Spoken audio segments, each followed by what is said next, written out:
Yeah, Scottie Barnes. All right. I'm not going to spend time on Scottie Barnes directly here, although obviously I'm stoked. And I think all Raptors fans should be. I was looking at all social media is a buzz with like a lot of people losing their minds. It just shows you how much brainwashing there is from these mock drafts and stuff like that. Like everyone is so convinced that if you draft outside the top four, your franchise is going to sink. The good news is we got a gem. We totally got a gem. We're going to be just fine. And you got anyone that's not familiar with Barnes that's listening, you're going to love him. You are going to love him. And this video is one that I've been meaning to make for a long time. I'm expecting a lot of people to be doing Scottie Barnes videos that talk about, show his playing and stuff like that, or maybe trash talk him and talk about how his shot's not there because his jumper's not there yet. But it'll come a long way now that he's going to have like pro development staff working with him. And I'm pretty sure, there's motivation to put your shots up and stay in the league once you're being paid the big bucks to do it and you can make it a career. So don't worry about the shot. This is the type of guy that's going to fix that shot and work on it with the staff. And I'm going to show you why in this video. But first, I'm just going to give you a brief taste of the two other picks that we got, just so we've done it. And then we'll come back and talk about the two kinds of swagger. All right, so I'll just find you some sources for stuff to look for Delano Blanton and David Johnson, the 46th and 47th picks overall. Both of them, what you're going to find, guys, is that they're big guards, similar to Scottie Barnes. They see the floor well. Here's an Adam Spinella one on David Johnson. The Spinella videos are really good. We'll just get his size. So 6'9" wingspan, 6'5" height, defensive impact, and catch and shoot upside. Let's watch like 2 seconds. Nice. So transition guy. Look at the dime there. Yeah, transition. Defense into making plays. For draft junkies, Delano Banton. And that's the first Canadian drafted by the Raptors franchise, by the way. So offensive strength, 6'9" height. Oh my goodness. We got like these massive guards. 6'9" height, point guard, ball player. Okay. Oh my gosh. Okay, I'm not going to show this. You guys come watch it yourselves. I'm stoked though. I'm going to watch it tonight. Okay, so that's what we can expect to look at this season is two guys G-Leaguing it up probably that have size, passing skills, transition skills, and they play defense. Shooting would be a good thing for our franchise because even the young shooter from last year that we got, Jalen Harris, obviously he's not with us anymore. Okay, so I got Scottie Barnes up here. We got the right kind of swagger to talk about. And this guy here, this is Florida State head coach. So if you don't know who that is, that's Leonard Hamilton. And he's the gentleman that developed Patrick Williams. Is that right? Yeah, Pat Williams. And now Scottie Barnes. All right, so we're going to start off with talking about swagger and just the general concept of it, because there's no shortage of swagger in today's sports or NBA, or I would even say real, like just normal everyday life. But why does this have to do with Scottie Barnes? Why am I putting this in a video the morning after he gets drafted instead of showing you how great a passer he is? It's because I think it has to do with winning championships. And so there's two kinds of swagger. So let's take a look at just general swagger first. And to do that, I want to take a look at an interview Scottie Pippen did on the Dan Patrick Show after he had done an article with GQ where he made comments about Kevin Durant. All right, let's take a look. I think with the Kevin Durant thing, I think that people may not have understood the question asking me, had he surpassed LeBron James? From a standpoint of looking at it at basketball and what LeBron James have been able to do from carrying a team, I don't think Kevin Durant is at a position where I can say that he surpassed LeBron James. Yeah, and you're just being an analyst here looking at this. It didn't feel personal, but it felt like Kevin took it personally. Is that how you kind of assess that? Yeah, and that's kind of how Kevin takes anything, unless you're praising him and pushing him up. And I wasn't trying to in any way belittle him. I think he's a very talented player. He's shown that by, he's an MVP. He has 2 finals MVPs. But still, the question that I answered was based on him and LeBron's comparison. All right, so we got the tweets here. So the one that Scottie put out, the article that was actually printed, it's pretty much what he had said in that interview, so it confirms what he's saying. But then Durant tweets out, didn't the great Scottie Pippen refuse to go in the game for the last second shot because he was in his feelings? His coach drew up the play for a better shooter. The guy Scott also wanted to enjoy his summer, so he chose to rehab during the season. LOL. They followed Phil, not you. So this is like Kevin Durant saying this shit to a mentor. And I've seen Kevin Durant do stuff like this numerous times. I want to say this. I'm not a Kevin Durant hater. I just can't believe a guy like Kevin Durant hasn't figured out that what Scottie Pippen just said is kind of freaking true. Like, I watched the finals. He had he had 3 of the best individual performances in the finals I've ever seen. But I felt the same way Scottie Pippen did. I felt like he didn't use his team at all. I saw Stephen A. Smith talking about how none of the Brooklyn Nets showed up to help him, and he had no support. That's not what I saw. I saw Kevin Durant not sharing the ball, and I saw Harris shooting the lights out, but didn't get enough touches. I saw Blake Griffin play his butt off. I saw Bruce Brown, their whole team. I saw their whole team play amazing. So let's take a look at what Kevin Durant says after he lost that series to Atlanta. I don't even know. I wasn't even planning on losing. You know what I'm saying? So I don't even know how I'm going to feel. I'm always thinking about our team and how we can get better and what we could do individually. And, just wait for, I don't know, to take a few days off. And I don't know, man. Shit. I don't know. Okay, well, I know. You just said you want, to think about what to work in the off season. And literally a week afterwards, you have a Hall of Fame player with a lot of rings telling you maybe what you need to work on. And guess what? He's not the first. So this is what I'm trying to get at, is that what's missing from certain players, and who are the other players that are out there that are missing the right kind of swagger? Because they've all got swagger, okay? And let me show you my short list. All right. First up on the bad swagger list, none other than one of Stephen A's favorite players, one of the top players in the world, if only he could be healthy, Joel Embiid. Embiid fakes, Embiid down the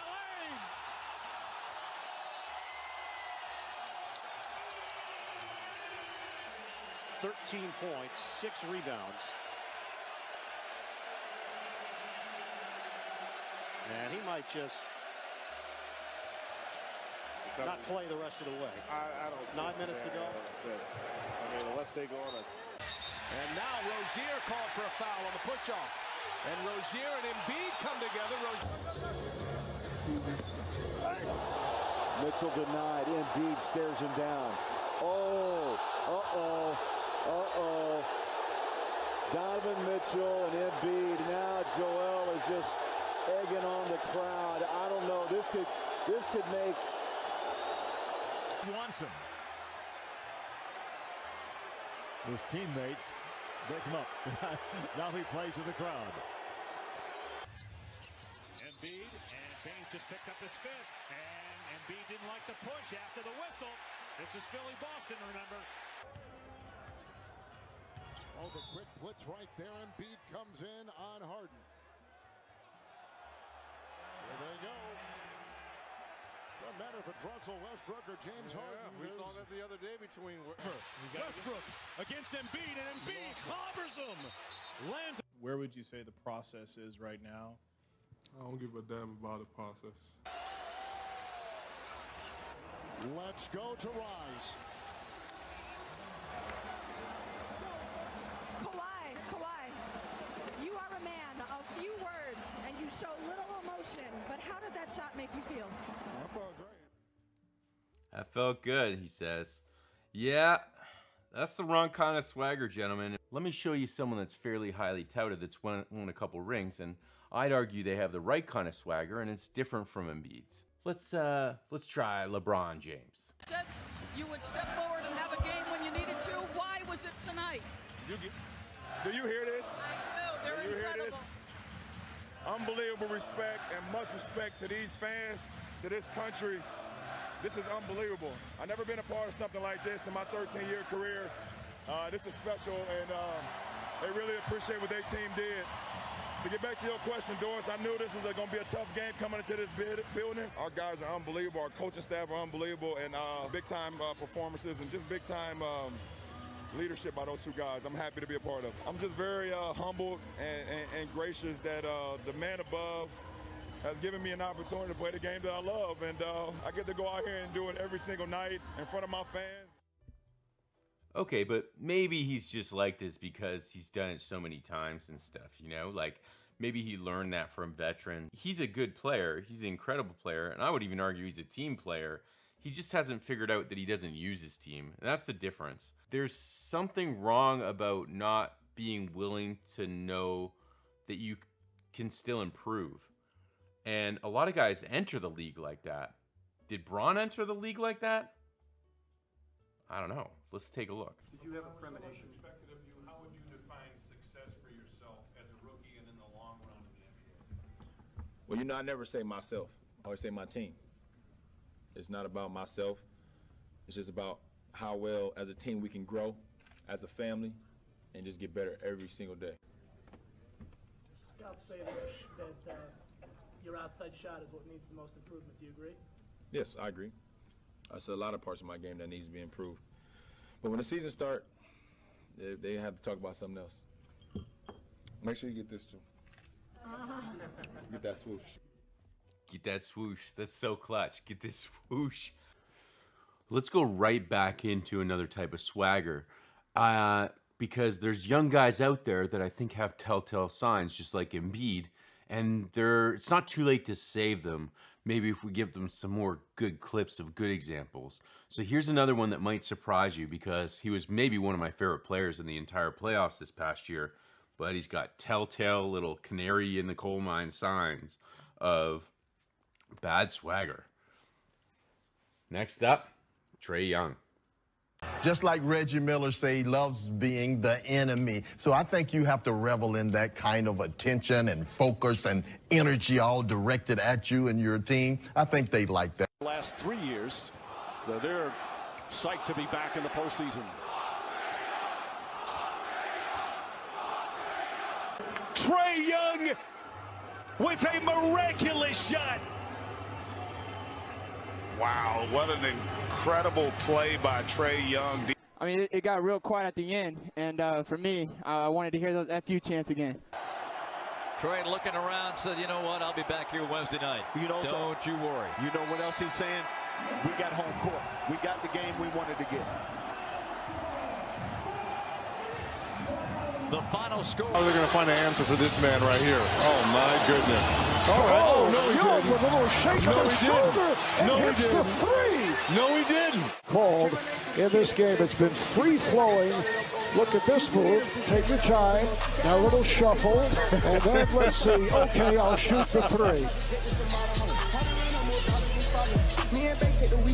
So what's so wrong about Trae Young feeding off of the crowd and like getting fired up? Because it's certainly entertaining. It's amazing. Well, nothing necessarily. In fact, Trae Young's probably just going to be just fine. And same with Embiid. And they're wonderful teammates. Like, don't get me wrong either. Like, the people love these guys. They were great people in the locker room and all of the above. So why is this negative to do this sort of stuff? Because for me, it's a red flag. And it was a major difference between Suggs and Barnes, is that Barnes has this kookiness to him, but it's not in your face, throwing it down your throat, taunting a crowd to the point where you're literally taunting the crowd. All right, so instead of just doing one clip, maybe you thought the last guy with good swagger didn't have enough rings. So let's try maybe these guys on for size. Every little inch of energy that I have, I'm gonna try to provide for this team. I mean, they follow Scottie in my lead, and as well as Phil's lead. and Dennis in certain situations. And if you give up, then they give up. You know, so I didn't want to give up. You know, no matter how sick I was, or how tired I was, or how, low on energy I was, I felt the obligation, to my team. One thing that never seemed to waver was your poise and your confidence. What gives you that steely resolve? Oh man, just life experiences, my teammates. Talk about being from Akron and trying to give inspiration to kids and the youth and people of that nature. But how we just collectively inspired each other, and then you sit back and you just say, I'm truly blessed. And, you at this table right now. I'd just like to say, just based off your attire, you're like the Lawrence Fishburne interviewing. I'm just going to preface with that. Everybody's behind me, so I'm just trying to do everything I could just to play well. And I figure at the end of the year, whoever they feel deserves it, deserves it. So I'm just going to do all I can so I'll be in their mind. How does a young guy from North Philadelphia, right? North Philly, who had all kinds of questions about him, not tall enough, not fast enough, not athletic, how does he become an NBA champion? Hard work, never saying anybody, never letting nobody tell you you can't do something special, and just a great group of guys. I mean, I wouldn't be here for these guys if it wasn't for these guys. Yeah, I can't really think right now. This is crazy. This is awesome, man. Toronto, Canada, we brought it home, baby. We brought it home. Back comes Middleton, goes behind the back and lost it. Lowry with the steal. He has Giannis behind him, gets to let it. He's stuck. A facial by Kawhi. All right, yeah, I wanted to finish on that dunk because what you notice when you see that dunk, and he did them all throughout the playoffs and he does it in his career now, Kawhi, is he dunks. That was on freaking Giannis, man. That was a huge dunk. And he's back on defense. Like, he's not showboating, none of it. Like, he's back on defense, ready to go, ready to win a chip, ready to dig in, ready to make the next play. Yeah, amazing. And I hope you appreciate the fact that I did not edit out Drake's comment that Chris Bosh is dressed like Lawrence Fishburne. I don't know if you've ever seen that interview, but it was really, really great. It was when they were all in Toronto getting ready to put together the Vince Carter tribute. Half man, half amazing. So good. If you haven't seen it, go watch. So what we see from the championship, Swagger, is that they're classy. Like, back in my day when I was a kid, the guys you looked up to were the classy players, not the guys juicing in baseball and getting kicked out. And I remember thinking it was such a shame when, like, McGuire and Sosa were juicing, because they kind of just ruined an entire sport.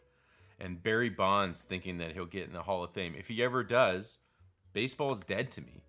It's the type of thing that just can, thank God, hasn't ruined basketball, because there's so many classy NBA players. The problem is it's on the cusp. I see it with a lot of young guys, and I worry about a guy like Trae Young going in the direction of the poster boy for bad swagger who's coming up now. I want to be known as having the best offhand in the league, of constantly being able to finish around bigs with both hands.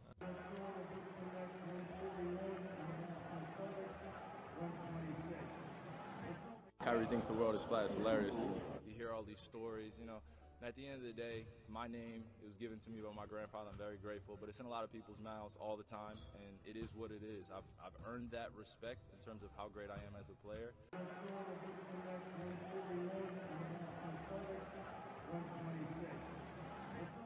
So, just trying to get home to my wife and my kids. Yeah, totally. He's just trying to get home, guys. He's not stopping at center court to do anything in particular. Anyhow, I don't want to excuse some delusional fans out there who do stupid things either.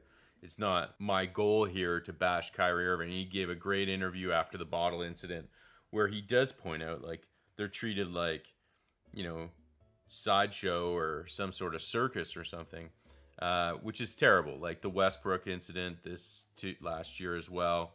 And then there were some incidents this year. It's just shocking. That's not what this is about. It's about their delusional behavior when they act this way and taunt the crowd. And this is what I'm worried about for Trae Young, is like, when you taunt the crowd, are you going to get bottles thrown at you? Are you going to get popcorn dumped on you? I get getting hyped up and adrenaline's going, but some of the best players we've ever seen on the court didn't taunt the crowd. Like, very few do, and it's a new thing. Like, it's fairly new. Wait, there was one incident that wasn't new. Maybe we'll get to that one. In fact, why don't we? Because that's why I've actually called this dangerous.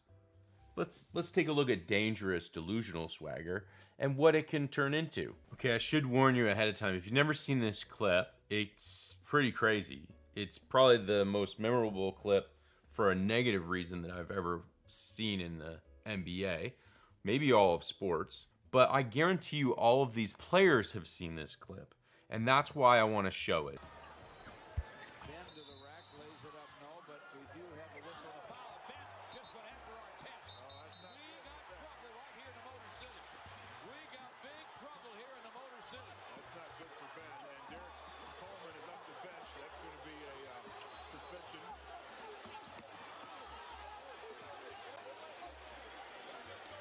Now Ron Artest has gone on the headsets.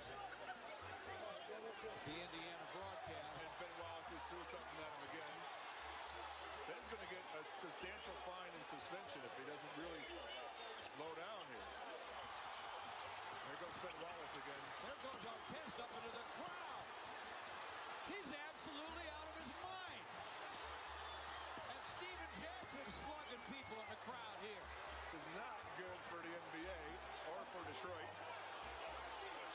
This is the ugliest scene you'll ever see. She's trying to be a peacekeeper in the whole thing up in the stands right now. Rick Mahorn jumped up to try and keep people apart. There's a fight down the other end right now. Ben Wallace is on the floor. Well, the officials have no way to control this. The NBA got themselves a bad piece of publicity here tonight. I don't believe what I just saw, Bernie. When that thing started, when Ben pushed him, I walked down about halfway and Artest was sitting on that table. And his beer came flying out of the stands. And that thing hit him square in the head and he exploded off that table. And he went into the stands. And that's when guys started jumping over. And people in press row, Nancy and Eddie and a couple other people here, Palace staff, were injured and were hurt. I mean, this is an ugly, ugly situation. And Exactly. So other people got hurt there, all because of Artest. And to this day, Artest says, I got in trouble because someone else hit me. He literally feels that way. Meanwhile, you see Reggie Miller taking like the headset off him. He's lying on the thing. And Artest was playing MVP type basketball that season and the season before. So this is not like the later Artest in his career. This is like a very formidable Pacers team, like led by Artest. Reggie Miller even tells a story of being on the court with Artest there and a cop from Detroit coming up with mace, even though a cop from Detroit coming down towards them with mace and wanting to spray Artest anyway, just because they're like so mad at him.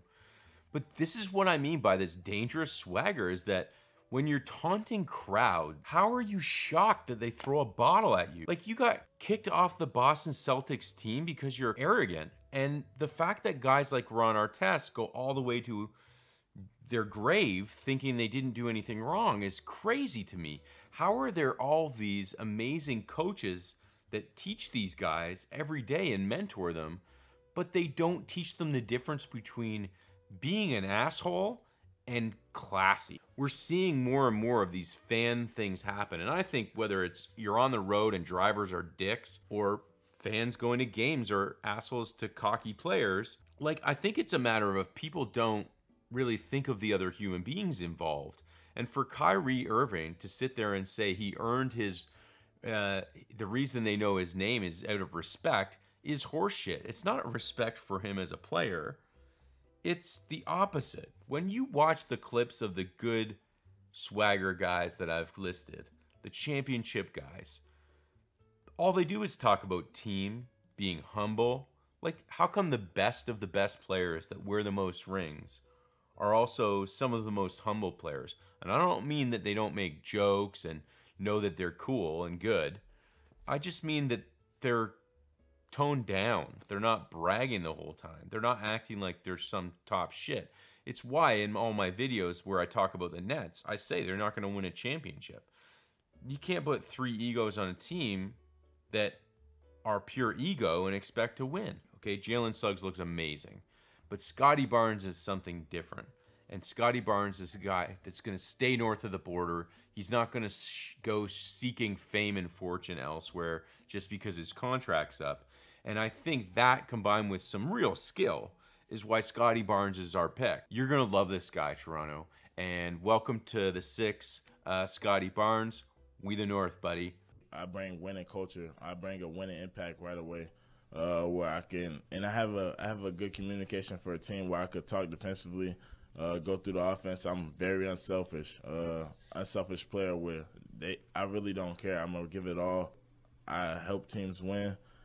We're here with Cade Cunningham at the 2021 NBA Draft. Cade Cunningham, we wanted to know what inspired your outfit today. I mean, I've seen a lot of Scottie Barnes fits.